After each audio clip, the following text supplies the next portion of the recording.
불교의 우주생성론과 창조 신화에 대한 해명. 불전에서는 우주가 성주개공을 무한히 되풀이한다고 가르칩니다. 우주 역시 무상의 법칙에서 예외일 수 없기에 과거 언젠가 생성되었다가 지금 지속되고 있는데, 앞으로 언젠가 파괴되었다가 온 우주가 텅 비게 되겠지만, 시간이 흐르면 다시 생성되고 지속되고 파괴되는 과정을 무한히 되풀이합니다. 성겁, 주겁, 괴겁, 공겁을 되풀이하는 것입니다. 공겁의 상태, 즉 우주가 텅 빈 상태는 모든 것이 파괴된 상태가 아니라 지옥, 아귀계, 축생계, 인간계가 파괴되고 색계 초선천의 하늘나라까지 파괴된 상태라고 합니다. 색계 제2선천 이상은 빛과 같이 조촐한 물질로 만들어진 세상이고, 그곳에 태어나는 생명체의 몸 역시 빛과 같은 물질로 되어 있기에 결코 파괴되지 않는다는 것입니다. 그곳에 모든 생명체가 모여 있다고 합니다. 즉 모든 생명체가 착해지고 선수행을 하여 색계 제2선천의 극광천, 무량광천 등이 하늘나라 이상의 세계에 태어나게 되는 때가 공겁의 상태입니다. 불교적으로 볼 때에는 모든 생명체가 악해지는 세상이 말세가 아니라 모든 생명체가 어느 정도 이상으로 선해지고 삼매를 닦아서 지옥계, 축생계, 아귀계, 인간계가 텅텅 비고 색계 초선천까지 텅텅 비게 될 때가 말세라는 말입니다. 모든 생명체가 색계 제2선천 이상에 태어나게 되어 지옥계, 축생계, 아귀계, 인간계에 태어날 중생이 없을 경우 그런 물리적 세계 역시 사라진다고 합니다. 중생의 업력으로 인해 물리적 세계가 만들어지는데, 그곳에 태어날 중생이 없다면 그런 물리적 세계 역시 있을 수 없기 때문입니다. 공겁의 상태에서 긴 시간이 지나면 색계 제2선천에 살던 중생 가운데 복덕의 힘이 가장 먼저 소진된 생명체가 밑으로 타락하게 되는데, 그 생명체가 바라문교에서 창조주 행세를 하는 대범천이라는 것입니다. 이때가 성겁의 시작입니다. 대범천의 타락 이후 색계 초선천부터 시작하여 인간계, 아귀계, 축생계, 지옥계 등의 아래 세계들이 차례차례 나타나게 됩니다. 그런데 대범천 이후에 초선천으로 떨어진 천신들이 대범천이 그 이하의 세상을 만든 것으로 착각하고서 창조주로 섬기기 시작했으며, 대범천 역시 자신이 세상을 만들었고 마치 아버지와 같으며 모든 것을 만들었다고 주장했다고 합니다. 부처님께서는 이런 일화를 소개하신 후 이는 교만에 가득 찬 말로 옳지 않으며, 이 세계는 누가 창조하는 것이 아니라 중생의 업력에 의해 만들어진다고 가르치십니다. 불교의 성주개공 우주론을 굳이 다른 종교의 창조설과 회통한다면 성겁의 시작이 창조의 순간이라고 말할 수 있겠지만, 불전의 경우 그런 성겁이 무수히 있어 왔고 앞으로도 무수히 있을 것이라고 가르치기에 불교의 우주론은 한 번의 창조와 한 번의 종말만을 얘기하는 다른 종교의 우주론과는 본질적으로 다릅니다.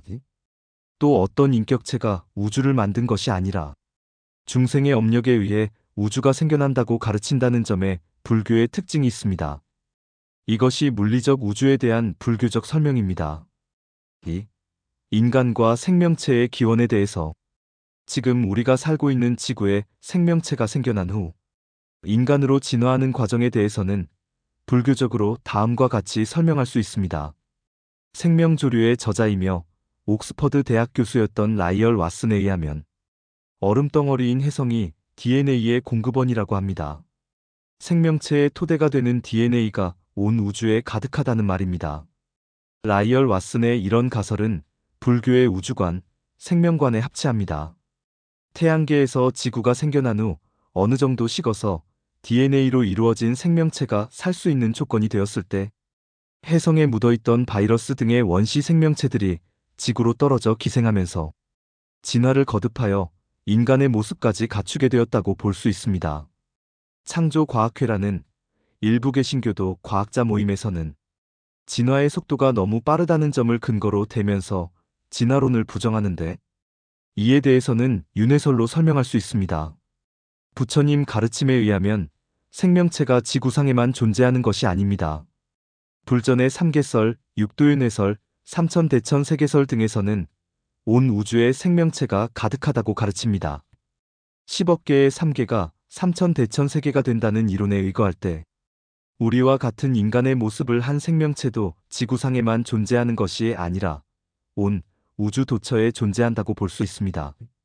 저 북두칠성 부근에도 인간과 같은 존재가 생로병사하고 저 안드로메다 별자리에도 인간과 같은 존재가 생로병사한다고 볼 수 있습니다.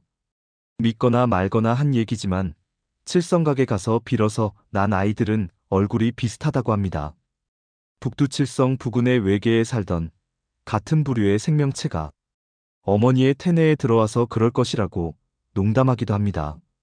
진화가 일반적인 확률보다 급격히 일어나는 이유는 외계에 살던 이런 존재들의 영혼이 죽은 후 지구상 생명체의 수정란에 결합되면서 상향 돌연변이를 일으켰기 때문이라고 설명할 수 있습니다. 온 우주에 DNA가 가득하다는 라이얼 왓슨의 이론과 불교의 우주론과 윤회설 그리고 다윈의 진화론을 결합하면 지구상에 생명체가 생기게 되는 과정 및 인간으로 급격히 진화하는 과정에 대해 누구나 납득 가능한 위와 같은 이론을 구성할 수 있습니다. 지금까지의 설명이 황당무계하게 들릴지 몰라도 기독교의 창조설만을 다윈 진화론의 대립이론으로 간주하고서 교육 현장에서 진화론과 함께 기독교의 창조설을 가르쳐야 한다고 주장하는 황당무계한 종교인들이 정상인 행세를 하면서 버젓이 활보하는 우리 사회이기에 부처님 가르침에 근거하여 그에 대한 대척 이론을 구성해 본 것입니다. 교육 현장에서 다윈의 진화론과 대립하는 이론으로 기독교의 창조론을 거론할 경우 불교적인 윤회와 진화의 결합 이론 역시 소개해야 할 것입니다. 3. 마음은 진화 과정에서 새롭게 발생하는 것이 아니다. 또 현대 과학에서는 마음이란 물질의 진화 과정에서 생겨난 것이라고 가르칩니다. 현대 생물학에서는 진화와 함께 신경의 종단 부위가 발달하면서 뇌가 형성됨에 따라 사유의 능력이 생겼으며 주름으로 가득한 대뇌피질에서 고급의 사고 능력을 담당한다고 가르칩니다. 요컨대 마음 발생론을 주장합니다. 물질만 존재하고 마음은 원래 없었는데 어느 순간 생명체가 생겨났고 진화를 통해 생명체의 기능이 복잡해지면서 사고작용을 하는 마음이 새롭게 발생했다. 는 이론인 것입니다. 그러나 불교의 윤회설에서는 마음이란 물질에서 새롭게 발생한 것이 아니라 우주나 물질과 마찬가지로 무시무종하게 원래 존재하는 것으로 봅니다. 우리의 마음, 즉 영혼은 지구의 어떤 생명체 또는 먼 우주의 어느 별나라의 어떤 생명체의 육체에 결합되어 살아가다가 그 육체가 늙어 죽으면 그 육체를 벗어나 다른 생명체의 육체로 자라날 씨앗인 수정란과 결합한다는 것입니다. 재탄생하는 것입니다. 윤회하는 것입니다. 부처님 가르침은 진재와 속재의 이재로 구분됩니다. 진재는 참된 가르침, 진실한 가르침이며 속재는 일반인들의 사고방식, 언어습관에 부응한 가르침이라고 풀이됩니다. 인간을 포함한 모든 생명체, 지구를 포함한 온 우주가 어떻게 해서 생겨났을까? 라는 의문에 대해 앞에서 윤회와 진화의 결합 이론을 제시한 것, 또 물질의 진화를 통해 마음이 생겨났다는 현대 생물학의 이론에 대해 위에서 마음은 물질과 마찬가지로 무시무종하게 존재하며 윤회를 통해 육체적 물질인 DNA와 결합한다는 이론을 제시한 것 모두 진속 이재 가운데 철저하게 속재에 근거한 설명입니다.